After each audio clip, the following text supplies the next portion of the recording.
आपने बचपन में नोकिया के फोन पे वो स्नेक वाली गेम तो जरूर खेली होगी।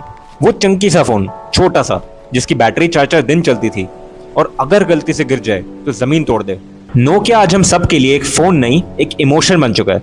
और यही कंपनी जिसके पास दुनिया का 40% मोबाइल मार्केट था, बिल्कुल ही खत्म हो गई। कोई वॉर नहीं, कोई स्कैम नहीं, सिर्फ कुछ गलत डिसीजंस और एक ऐसा कंपेटिटर जिसने रूल्स ही बदल दिए। ये कहानी है दुनिया की सबसे बड़ी कॉर्पोरेट ट्रेजेडी की। शुरू से स्टार्ट करते हैं। नोकिया का जन्म साल 1865 में फिनलैंड देश में हुआ था। हाँ, 1865। ओरिजिनली ये एक पेपर मिल की कंपनी थी जो वुड से पल्प एक्सट्रैक्ट करके उससे पेपर और शीट्स बनाते थे। ये एक टॉयलेट पेपर की फोटो है जो नोकिया ने उस वक्त निकाली थी। आप देख सकते हो यहाँ लिखा हुआ भी है नोकिया। इवेंचुअली ये रबर प्रोडक्ट्स के बिजनेस में गए, फिर केबल्स में। बेसिकली नोकिया अपनी पूरी हिस्ट्री में बार बार खुद को रीइन्वेंट करती रही। 1982 में उन्होंने पहला कार फोन बनाया, नोकिया मोबेरा सेनेटर। ये इतना बड़ा था कि इसको कार में रखना पड़ता था। इसका वजन 10 किलो था अप्रोक्सीमेटली। फिर 1984 में आया मोबेरा टॉकमैन, थोड़ा छोटा इससे, 5 किलो का। कहने को तो ये पोर्टेबल था, बट स्टिल हाथ में पकड़ के घूमना अभी भी मुश्किल था ये।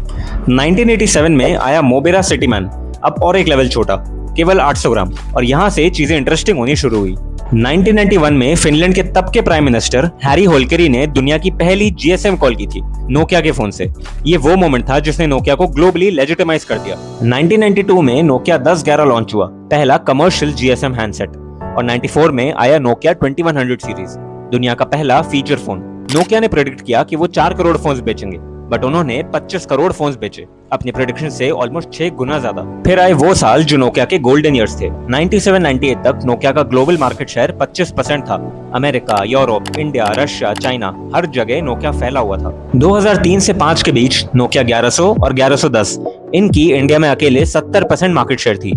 यानी हर 7 में से 5 लोग नोकिया यूज कर रहे थे। और तब तक नोकिया दुनिया की सबसे वैल्यूएबल ब्रांड बन चुकी थी। $50 बिलियन की कंपनी। वो स्नेक वाली गेम, वो रिंगटोन्स, वो कनेक्टिंग पीपल, ये सिर्फ टैगलाइंस नहीं, ये रियलिटी बन चुके थे।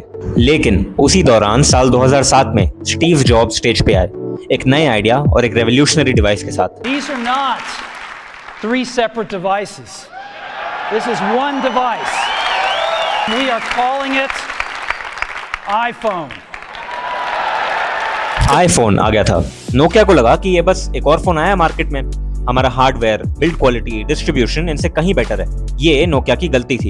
एप्पल ने सिर्फ हार्डवेयर नहीं बेचा, एप्पल ने एक इकोसिस्टम बेचा। IPhone, iPad, MacBook, Apple watch, iTunes, safari, सब एक साथ और सब कनेक्टेड। एक बार अंदर घुस गए तो निकलना बड़ा मुश्किल। नोकिया के पास सिर्फ फोन था, बट एप्पल के पास पूरा इकोसिस्टम। फिर गूगल आया एंड्रॉइड लेकर, और उसने कुछ ऐसा किया जो नोकिया समझ ही नहीं पाया। गूगल ने डेवलपर्स को इनवाइट करना शुरू किया, यानी कोई भी आके अब एंड्रॉइड पे एप्स बना सकता था।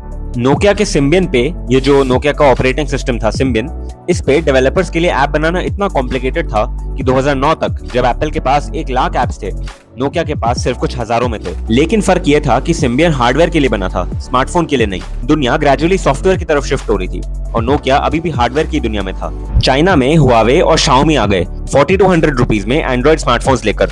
दूसरी तरफ नोकिया का एंट्री लेवल फोन ही 4999 का था, और जो कि एक फीचर फोन था, स्मार्टफोन भी नहीं। नोकिया अब स्मार्टफोन की रेस में लास्ट मूवर बन गया था। टू मेक थिंग्स वर्स, 2010 में नोकिया ने अपना सीईओ बदला। उल्ली पेका कलासवो की जगह अब आए नए सीईओ स्टीफन इलॉप, नोकिया के पहले नॉन फिनिश सीईओ। और यहाँ एक बड़ी कंस्पिरेसी थियरी शुरू होती है। एक्चुअली स्टीफन इलॉप माइक्रोसॉफ्ट के बिजनेस हेड थे 2010 से पहले, और उनका माइक्रोसॉफ्ट के सीईओ स्टीव बॉलमर से सीधा कनेक्शन था। इलॉप ने आते ही नोकिया का खुद का ऑपरेटिंग सिस्टम मीगो उसे बंद करवा दिया। वो ओएस एक्चुअली प्रॉमिसिंग था, लोगों ने उसे यूज किया और उसके रिव्यूज भी अच्छे थे, लेकिन स्टिल इलॉप ने मीगो बंद करवा दिया और इंस्टेड नोकिया ने माइक्रोसॉफ्ट के साथ डील करी, एक विंडोज फोन, एक ऐसा ऑपरेटिंग सिस्टम जो ऐप डेवलपर्स ने कभी सीरियसली नहीं लिया। सर्विस प्रोवाइडर्स जैसे वोडाफोन, आइडिया, एयरटेल, ये सब ऑलरेडी एंड्रॉइड पे शिफ्ट हो चुके थे। नोकिया विंडोज फोन बना रही थी एक ऐसी दुनिया के लिए जो ऑलरेडी एंड्रॉइड और आईफोन में सेट हो चुकी थी। 2013 में नोकिया ने अपना फोन डिवीजन माइक्रोसॉफ्ट को बेच दिया फॉर $7.6 बिलियन। और माइक्रोसॉफ्ट के नए सीईओ सत्या नडेला ने इस 2013 एक्विजिशन के बारे में खुद कहा कि मैंने नोकिया के अगेंस्ट वोट किया था। Why did the world need a third ecosystem in phones unless we changed the rules? But it was too late. We are chasing our competitors' tail lights. दुनिया की $50 बिलियन की company अब $7.5 billion में बिक गई थी। और स्टीफन इलॉप जो माइक्रोसॉफ्ट के नेक्स्ट सीईओ बनने वाले थे पोटेंशियली, कुछ लोगों ने तो उन्हें ट्रोजन हॉर्स तक बोला। ये एक हिस्टोरिकल मेटाफर है। इसका सीधा मतलब है कि बाहर से ही भले स्टीफन इलॉप नोकिया से जुड़े हुए थे, लेकिन अंदर ही अंदर वो माइक्रोसॉफ्ट के लिए काम कर रहे थे। लेकिन सच क्या है ये आज भी पूरी तरह क्लियर नहीं है। तो अगर देखा जाए तो नोकिया के डाउनफॉल के पीछे 4 मेन रीजंस थे। पहला, इकोसिस्टम नहीं बनाया। हार्डवेयर पे इतना फोकस किया कि सॉफ्टवेयर और डेवलपर्स को इग्नोर कर दिया। दूसरा, एंड्रॉइड का ऑफर ठुकरा दिया। गूगल ने नोकिया को एंड्रॉइड देने की कोशिश की थी, लेकिन नोकिया ने मना कर दिया। अगर हाँ बोलते तो शायद आज कहानी बिल्कुल अलग होती। तीसरा, गलत सीईओ चुना। एक ऐसा बंदा जिसका पास्ट माइक्रोसॉफ्ट से था, वो नोकिया को ग्रेजुअली माइक्रोसॉफ्ट की तरफ ले गया और ये पार्टनरशिप कभी काम नहीं की। And lastly, arrogance. Market leader होने का इतना घमंड था कि कंपटीशन को सीरियसली ही नहीं लिया। नोकिया की कहानी सिर्फ एक कंपनी की कहानी नहीं है, ये उन सब की कहानी है जो मार्केट में इतने कंफर्टेबल हो जाते हैं कि उनमें चेंज दिखना ही बंद हो जाता है। नोकिया के पास सब था, रिसोर्सेज थे, ब्रांड था, डिस्ट्रीब्यूशन थी, ट्रस्ट भी था। सिर्फ एक चीज नहीं थी, अडैप्ट करने की willingness, which ultimately led to its downfall. अगर ये वीडियो अच्छी लगी तो लाइक और शेयर जरूर करना and subscribe to my channel for more such business stories. I will see you in my next video.